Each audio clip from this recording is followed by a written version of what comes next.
Merci de nous rester fidèles. Je vous rappelle, madame, mademoiselle, monsieur, que vous suivez la chaîne 54. Bienvenue dans Info Pacifique.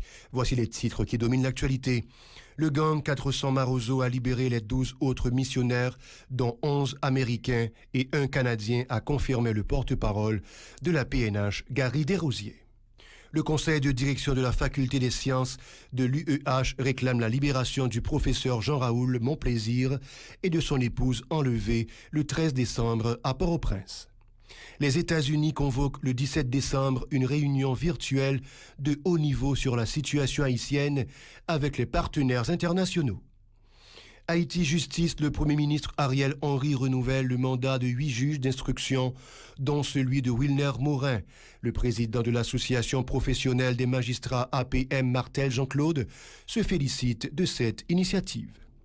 Au moins une dizaine de véhicules détruits dans un incendie partiel à la mi-journée de jeudi au local du ministère de la Justice et de la Sécurité publique, MJSP.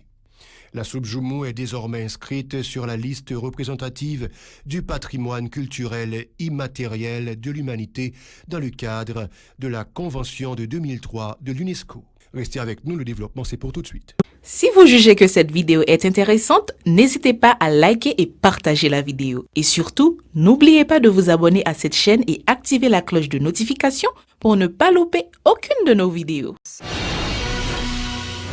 Comme annoncé en titre, Madame, Monsieur, le gang 400 Marozo a libéré ce jeudi les 12 autres missionnaires, dont 11 Américains et un Canadien, a confirmé le porte-parole de la PNH, Gary Desrosiers, à Radio-Télé Pacifique.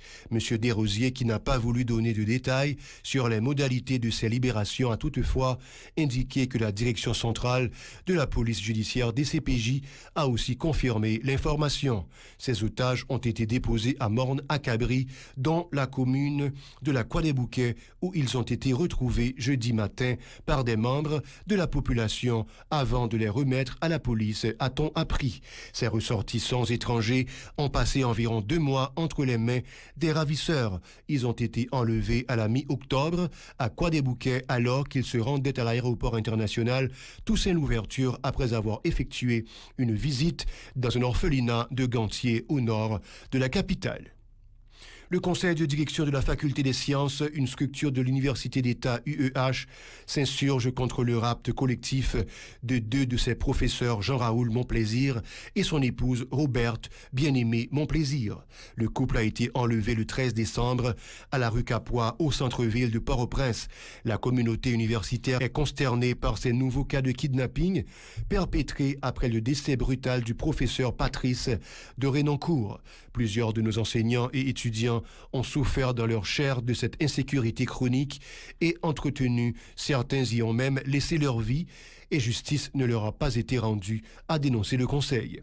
L'occasion pour les membres du dit Conseil de dédier une pensée spéciale au professeur Michel-Léon Pérodin, Alix Gaillard, Patrice de Renoncourt et à l'étudiant Grégory Saint-Hilaire. Le pays, particulièrement la faculté des sciences, a trop souffert de l'irresponsabilité sans borne de nos dirigeants, ont martelé les membres du Conseil qui exhortent les autorités à tout mettre en œuvre pour obtenir la libération de ces professeurs de carrière.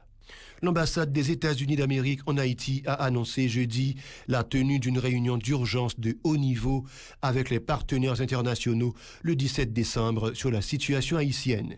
Cette rencontre virtuelle sera présidée par le secrétaire d'État adjoint aux Affaires pour les Amériques, Brian Nichols, ont précisé les officiels de l'ambassade. La politique, la sécurité et l'économie seront notamment au menu des discussions auxquelles prendront part des gouvernements et des organisations humanitaires œuvrant en Haïti.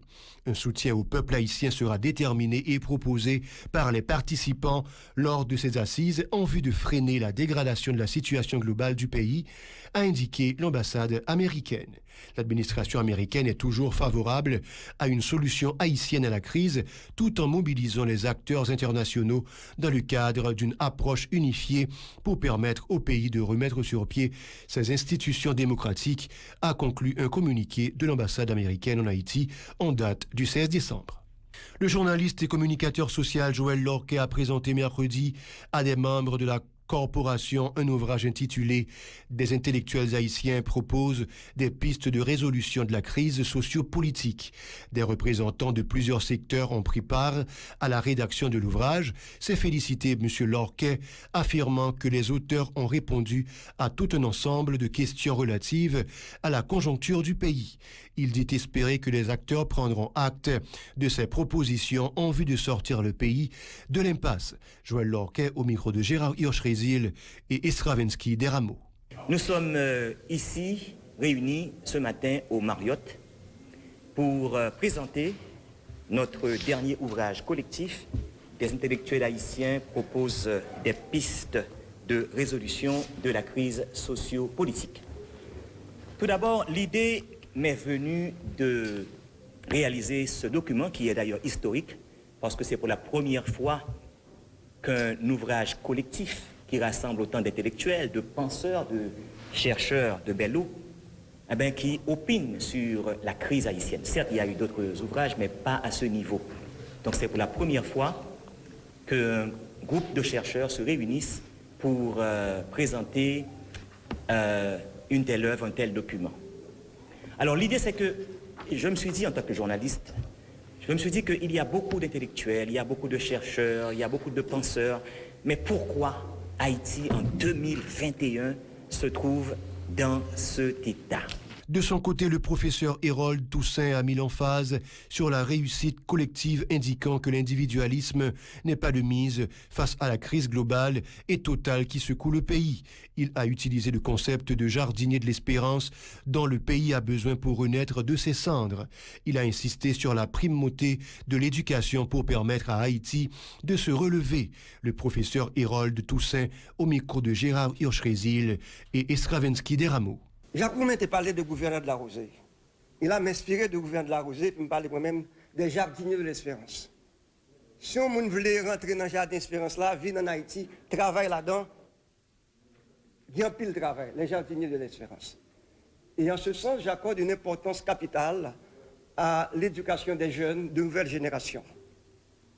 Ce sont ces jeunes, en grande partie, qui vont nous aider à bâtir ou à rebâtir le pays. Et en ce sens, je parle aussi dans mon texte de optimisme militant qui est lié à jardinier de l'espérance.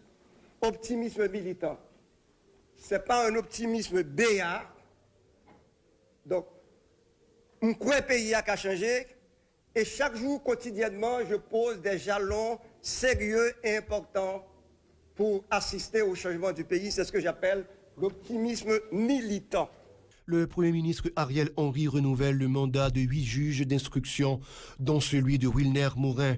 Le président de l'association professionnelle des magistrats APM, Martel Jean-Claude, se félicite de cette initiative. La décision a été prise lors d'une réunion avec les membres du cabinet ministériel le 15 décembre au Palais national. Jean-Wilner Morin, président de l'association nationale des magistrats haïtiens, Anama, Chavannes, Étienne et Emmanuel Vertiller, figurent parmi les 8 magistrats qui ont été reconduits à leur poste. Sur la même lancée, il faut indiquer que le président de l'association professionnelle des magistrats APM, Maître Martel Jean-Claude, s'est félicité de l'accord conclu entre le CSPJ et les autorités gouvernementales autour du renouvellement du mandat des juges en vue de garantir le fonctionnement des tribunaux. Un incendie s'est déclaré à la mi-journée au parking du ministère de la Justice et de la Sécurité MJSP à l'avenue Charles Sommer à Port-au-Prince. L'origine du sinistre demeure encore inconnue. Environ une dizaine de véhicules ont été emportés par les flammes. Toutefois, une cérémonie de remise de plaques qui était prévue au MJSP a été reportée sine die. La soupe Joumou est désormais inscrite sur la liste représentative du patrimoine culturel immatériel de l'humanité dans le cadre de la Convention de 2003 de l'UNESCO. C'est la déléguée permanente d'Haïti auprès de l'Organisation des Nations Unies pour l'éducation, la science et la culture UNESCO, Dominique Dupuis, qui en a fait l'annonce ce jeudi. Cette décision vient tout juste d'être approuvée. La soupe Joumou, à travers les savoirs, le savoir-faire et les pratiques qui y sont liées, vient d'être inscrite sur la liste représentative du patrimoine culturel immatériel de l'humanité dans le cadre de la Convention de 2003 de l'UNESCO. Symbole de l'identité et de la liberté du peuple haïtien, notre soupe de l'indépendance, soupe de la liberté, est la première inscription haïtienne à cette liste depuis la ratification par le pays en 2009 de la Convention de 2003 pour la sauvegarde du patrimoine culturel immatériel, a indiqué Madame Dupuis. Vive la soupe Joumou, vive le patrimoine culturel immatériel haïtien, a conclu le communiqué annonçant que cette reconnaissance peut contribuer à rehausser l'image du pays à l'extérieur en cette période difficile de l'histoire nationale. C'est la fin de Info Pacifique. Madame, Monsieur, je vous invite à rester branchés la télé innovante pour la suite de la programmation.